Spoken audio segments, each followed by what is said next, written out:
তেলাওয়াত করলো যে ব্যক্তি, यानी এটা বললো যে আলিফ লাম মিম, তাহলে ওই ব্যক্তি আপনার একটা অক্ষরে 70 করে নেকি পাবে, 70টা করে নেকি পাবে। আলিফ লাম মিম এটাতে 3টা অক্ষর আছে, 3 7 21, মানে 210টা নেকি পাওয়া যাবে। বিরাদর ইসলাম, কিন্তু আপনি আমি এগুলো করতে পারি না।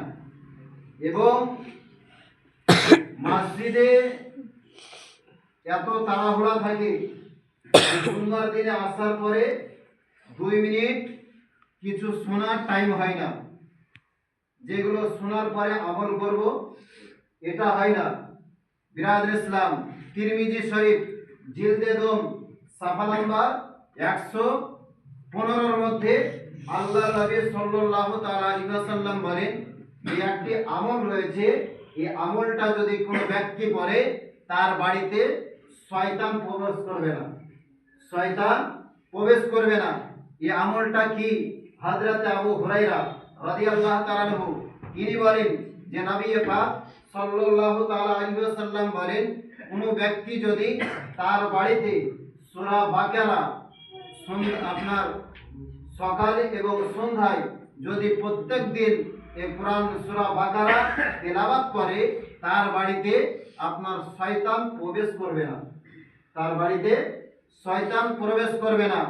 আল্লাহর নবী সাল্লাল্লাহু তাআলা আলাইহি ওয়াসাল্লাম আরো বলেন, মিশকাত শরীফ আপনার তিরমিজি শরীফ জিলদে দম সাফা নাম্বার 100 আপনার 88, মিশকাত শরীফ সাফা নাম্বার তিরমিজি শরীফ সাফা নাম্বার হচ্ছে আপনার 117, আর তিরমিজি মিশকাত শরীফ সাফা নাম্বার 188। তার মধ্যে হযরত আবু হুরায়রা রাদিয়াল্লাহু তাআলা আনহু বলেন যে নবী পাক সাহেবুল আওলাদ সাল্লাল্লাহু তাআলা আলাইহি ওয়াসাল্লাম একদিন আপনার হেঁটে হেঁটে চলে যায়, তো দেখতেছেন যে একজন ব্যক্তি সূরা ইখলাস পড়তেছে, সূরা ইখলাস পড়তেছে। তা হযরতে আল্লাহর নবী সাল্লাল্লাহু তাআলা আলাইহি ওয়াসাল্লাম বলেন যে ব্যক্তি উপরে জান্নাত ওয়াজিব হয়ে গিয়েছে। হযরত আবু হুরায়রা রাদিয়াল্লাহু তাআলা আনহু বলেন যে ইয়া রাসূলুল্লাহ, ইয়া হাবিবাল্লাহ, নবী গো, এর উপরে কি ওয়াজিব হয়েছে?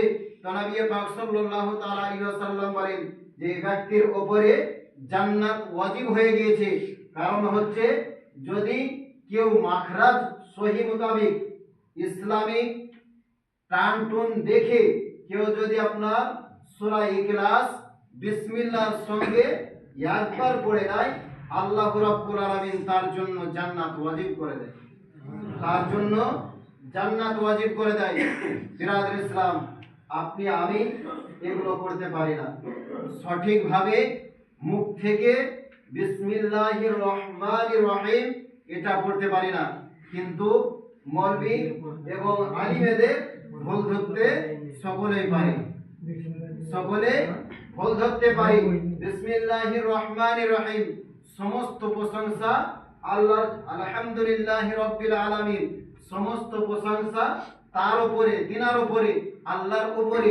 যদি এই জায়গাতে আলহামদুলিল্লাহ এই হে আছে, এই হের জায়গাতে যদি হা পড়ে তাহলে মানাটা পরিবর্তন হয়ে যাবে।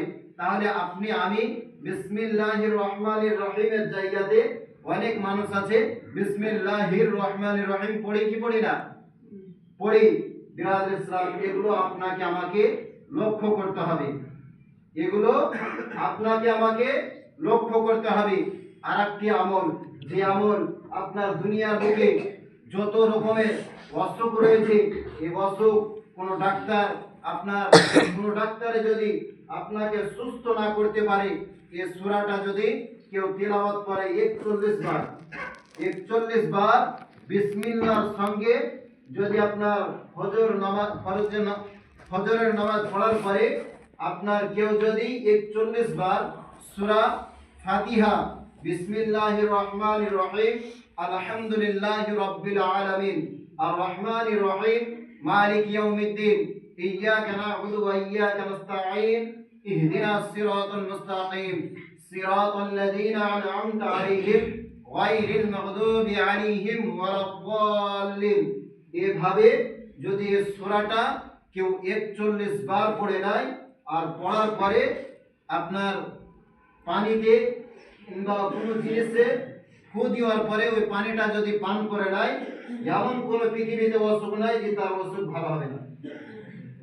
আল্লাহ আপনার আমার জন্য এত আপনার নিয়ামত দিয়েছেন, এত ফজিলত দিয়েছেন, এত জিনিস পাওয়ার পরেও, এত সুন্দর সুন্দর আমল পাওয়ার পরেও আমরা করতে পারি না।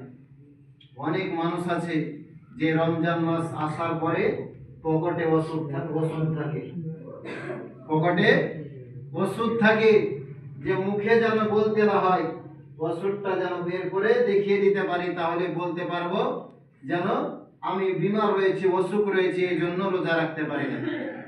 বিরাদর ইসলাম, এই রমজান মাসে হয়তো রাগ করবেন, এমনও মানুষ রয়েছে যদি ইমাম সাহেব একটু দোয়া বড় করে নেয়, তাহলে মুখ থেকে এটাই আসে যে আমরা মানে আপনার লালবাগ থেকে বহরমপুর চলে গেল, এটাই মুখ থেকে বের হয়। কিন্তু আল্লাহর নবী সাল্লাল্লাহু তাআলা আলাইহি ওয়াসাল্লাম বলেন যে রমজান মাস আপনার ফজিলতের মাস, বরকতের মাস, আপনার জাহান্নাম থেকে নাজাত পাওয়ার মাস। এই মাসে যত পারবে বেশি বেশি করে কান্না করে আল্লাহর দরবারে দোয়া করো। বিরাদর ইসলাম, কিন্তু আপনার আমার মুখ থেকে এটাই বের হয়, আমি মসজিদে আসতে পারি না। এই রমজান মাসে এক মাস এই জুম্মার দিনে আসি কিংবা তারাবির নামাজ পড়তে আসি, আসার পরে মুখ থেকে এটাই বের হয় যে ইমাম সাহেবের কাজ নেই, এই জন্য দোয়াকে বড় করে চলে যায়। আমারই তো ভালো যদি দোয়া ছোট করি, ভালো না? দোয়া ছোট করব, তাড়াতাড়ি হবে, আরাম করে ঘুম করা হবে। বিরাদর ইসলাম, আমার দোয়া করার একটাই কারণ, যদি আপনাদের মধ্যে থেকে আমি হয়তো গুনাহগার, আল্লাহ রাব্বুল আলামিনের কাছে এত গুনাহ করেছি যে গুনাহের কারণে আল্লাহ কোথায় জায়গা দিবে আমার জানা নেই। বিরাদর ইসলাম, এই আপনার 100 মানুষের ভিতরে যদি আল্লাহ রাব্বুল আলামিন কারো হাতের ওসিলা নিয়ে আমাদের দোয়াগুলোকে কবুল করে নিয়ে আপনার পিছনে যে গুনাহ রয়েছে সমস্ত গুনাহগাতা যেন আল্লাহ মাফ করে, এই জন্য আপনাদের সকলকে নিয়ে বড় করে দোয়া করা হয়। বিরাদর ইসলাম, যদি আপনারা চান যে ছোট করে দোয়া করতে হবে, তাহলে ডাইরেক্ট আমাকে বলবেন, তাহলে আমি চেষ্টা করব যত তাড়াতাড়ি করা যায়, যত তাড়াতাড়ি করা যায়, তাহলে স্পিডেও পড়াতে পারি, আবার আপনার আস্তে আস্তেও পড়াতে পারি। যেরূপ ভাবে বলবেন বা যেভাবে চাইবেন সেইভাবে ইনশাআল্লাহ চেষ্টা করব। বিরাদর ইসলাম, আমি সকলেই যেন আল্লাহকে খুশি করে আল্লাহর নৈকট্য লাভ করে জাহান্নাম থেকে বাঁচার যেন আল্লাহ রাব্বুল আলামিন আপনাকে আমাকে সেই তৌফিক দান করুক। সকলে মিলে বলুন আল্লাহুম্মা আমিন। ভাষার মধ্যে যদি হয় ভুল ত্রুটি সকলের কাছে ক্ষমা প্রার্থী। আস্তাগফিরুল্লাহ রাব্বি মিন কুল্লি যামবি ওয়া আতুবু ইলাইহি। লা হাওলা ওয়া লা কুওয়াতা ইল্লা বিল্লাহিল আলিয়্যিল আযীম। লা ইলাহা ইল্লাল্লাহ মুহাম্মাদুর রাসূলুল্লাহ সাল্লাল্লাহু তাআলা আলাইহি ওয়াসাল্লাম। আরেকটি কথা হচ্ছে যে মসজিদের মোড়ল বা